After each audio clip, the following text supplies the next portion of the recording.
Hey everyone, welcome to Flip Your Life, where we talk about how investing in real estate is a way not only to make money, but to transform your entire lifestyle. I'm your host, Michael Haberman, and today I'm really excited to be joined by investor Tiffany Buxton. Tiffany had a career as an interior designer and at times would work for investors. At one point, it dawned on her that she could do it too. And with her husband, she jumped into investing.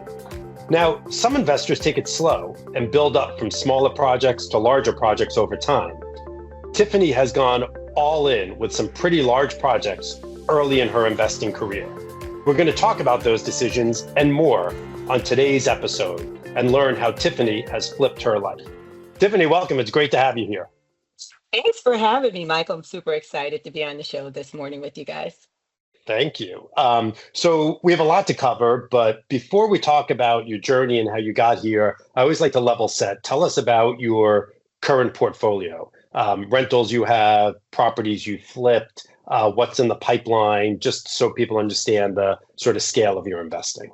Sure, absolutely. So currently, right now, my portfolio is based in New York as well as Mississippi.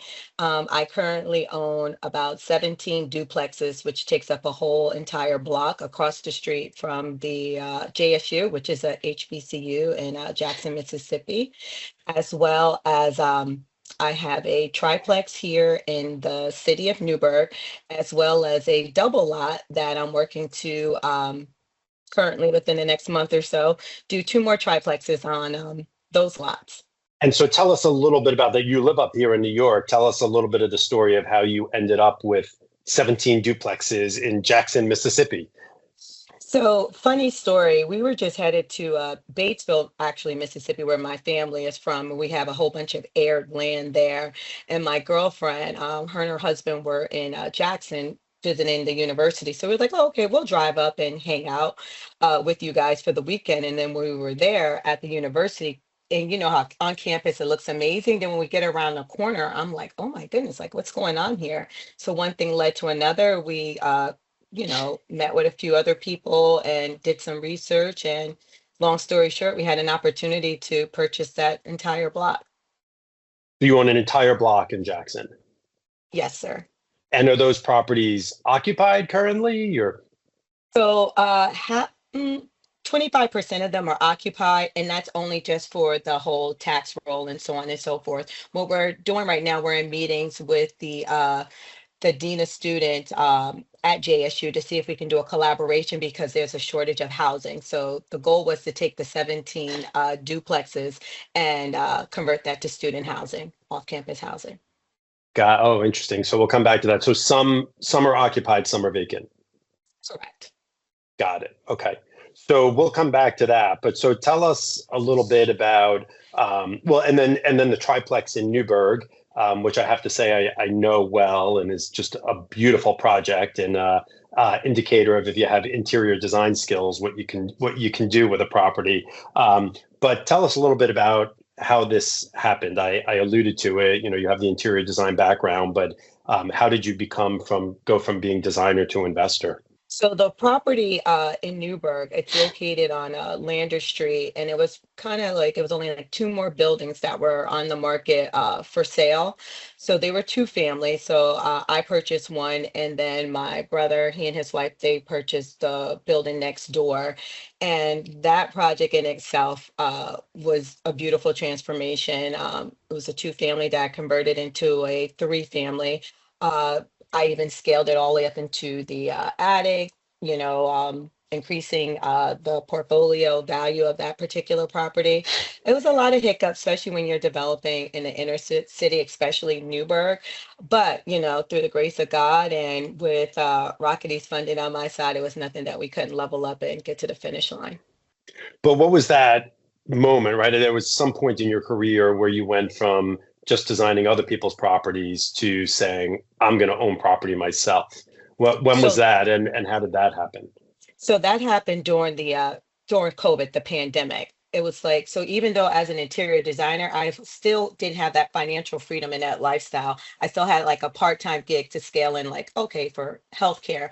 But The irony of it was I was trying to go full time with the interior design, but not being able to go into people homes, and then everything with the ports and stuff were shut down, and just getting materials and stuff like that. We were like, it has to be a better way. So that was actually the second I'm going to say sign that my husband and I seen was like, okay, we got to pivot and make a change. And then we just was like, you know what, let's just put our house on the market for a ridiculous amount of money, since everyone's relocating up here, from New York. And we had a cash buyer came in and offered us $200,000 over the asking price. And at that point in time, within 30 days, we were homeless. And that's when we started this journey as real estate developers. So you owned a home, you sold it for a boatload of money, you then rented and took that money and invested and used it to buy your investments.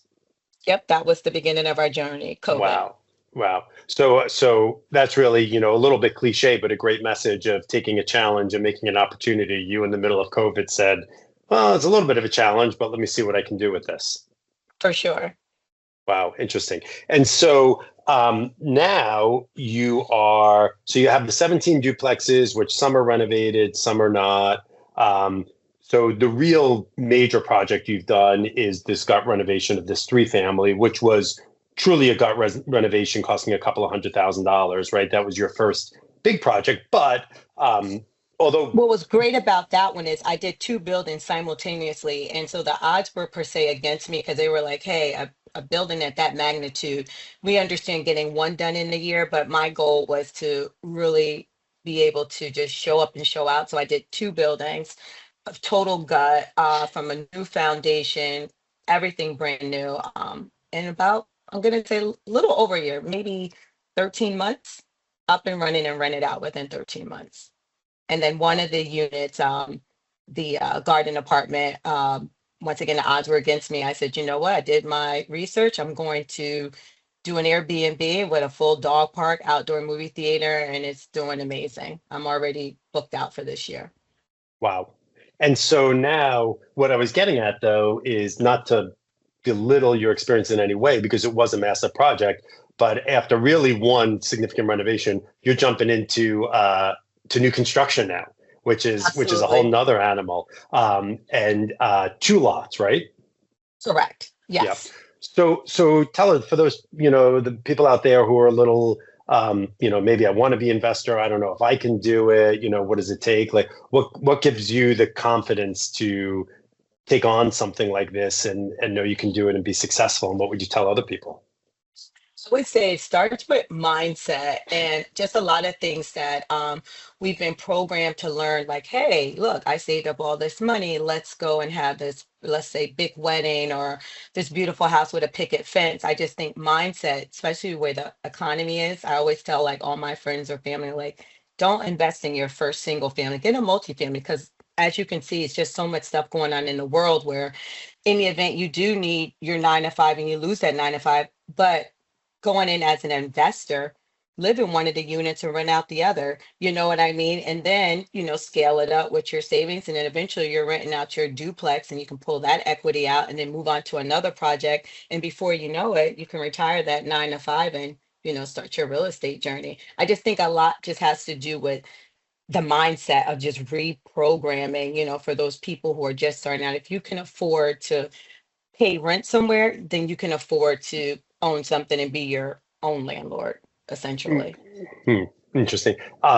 So I want to take a little trip back to, Jackson, Mississippi. So student housing, tell us about that. That's not something that a lot of our listeners do. I think people think about it, do it. I know you're not fully up and running doing it yet, but what are you learning about the business of student housing? So the great thing about student housing, especially if you have a relationship with the university, you're not like a typical landlord waiting for your tenants to pay you every month. The great thing with student housing is you're paid per semester, and there's only 2 semesters in a year, so you're only collecting rent twice a year. And most children are either on a scholarship or some sort, so the university pays you directly. So you cut out the running the credit and so on and so forth. It's just kind of pretty much a short shot, a win-win. So you kind of already know what's entailed for the next 10 months. And then you have 2 months where your property is just breathing because the kids go home. Oh, interesting. So you're talking about student housing, not like renting to people who happen to be students, but actually having a relationship with the university where the university is providing the housing. Exactly. So it cuts out, I don't have to use a realtor. It just, you go on their website and then it has Jackson Suites, which is across the street. I just happen to be the owner, but the actual person rented it out would be the university. Got it. Got it. Okay. So 17 duplexes down in Mississippi, a three family under your belt that you own, the three family next door that's a family member that you got renovated. You have a few more properties. Tell us about those. Yeah, so I'm just a firm believer in, investing in the land. It was said best on Gone with the Wind, Red told Scarlet, invest in the land. The land is not going anywhere. So whether it's, an empty lot for 10, 15, 20,000, just do a little research of that community and see if it's uptrending upwards. You just never know what opportunity, maybe, knocking at, your door. My neighbor actually owned like a small restaurant and bought a lot across the street. Lo and behold, 10 years later, McDonald's comes and now they have an indefinite lease agreement of the lot that McDonald's is on. It was like a win-win. So, that can possibly be your dream or, something possible that can happen to you. So, with that being said, I also buy empty lots whenever they come available, whether it's a bank seizure or something behind in taxes. I just ante up and I just look at it as, you know what, instead of that money sitting in the bank on, let's just say a 2 or 3%, maybe on a high yield savings account, investing in the land, it's always gonna, increase in Interesting. So, value. so you're a believer in if it's good land in a good location, even if you don't have an immediate plan, doesn't cost you much to keep it, and you'll hang on to it and see what happens down the road. Correct. Because as far as I'm concerned, it's money sitting. So why not have it sit on an asset that you can possibly, even if it's able to bulk up your portfolio. So the difference, like when you're working a 9 to 5 and you're trying to scale out or do something, the only thing that you can kind of pretty much stand on is your credit score. However, being a real estate developer, your portfolio speaks for you. Hence, granted, you have to have a decent credit score, but the magnitude of getting to that lifestyle that you desire, it's weighted more heavy in your assets that you own as far as your land. So even if you purchased that lot for 10,000 a year ago and now it's worth 15, 20, you just kind of, not kind of what you did, you increased your net worth. So there we were, perfect segue to lifestyle, but I just have to make one other point before we get there. I'm toying in my head which way to go, but I do just want to point out the one thing with land, though, it can be less expensive, but you have to have money, right? Because vacant land is difficult to finance. And so I see you nodding that you agree with that. But the other thing that in your experience, sometimes I worry that people listening to podcasts like this get sold the dream that you can buy real estate without any money. Has your experience been you got to have some money to buy real estate, or have you done it without much money? Um, Well, for me personally, I didn't have that journey where was able to invest with no monies. I had monies and after the sale of our home, but we just knew that the money sitting in a savings account wasn't going to do anything for us. So we just basically sat our money, invested it in the land and other assets that would, Yeah. increase in wealth as opposed to just the money sitting. But I have heard that, people do say, oh yeah, you can invest in real estate without having any money. But for me personally, I had money, but wasn't Well, much, but I did start with yeah. something. I'm glad you said that because my belief and most pretty much everyone who's been on this show and most people I talk to think when you tell people they can invest with no money and no credit, you're really just selling them a dream, and you do have to figure out a way, whether it's working that 9 to 5 or saving, not taking the vacations, but build up a nest egg to then be able to invest. But let's go back to the segue I wanted to go to, which is lifestyle. So tell us how this is being an investor has impacted your lifestyle and what's different about your life now. It has impacted my life in a way that sometimes it's just like unexplainable. Like if one of my girlfriends call and like I'm still in my pajamas or I'm don't have to wait till the weekend to go golfing, or if I'm on a vacation, they say, why do you always have to go look at real estate?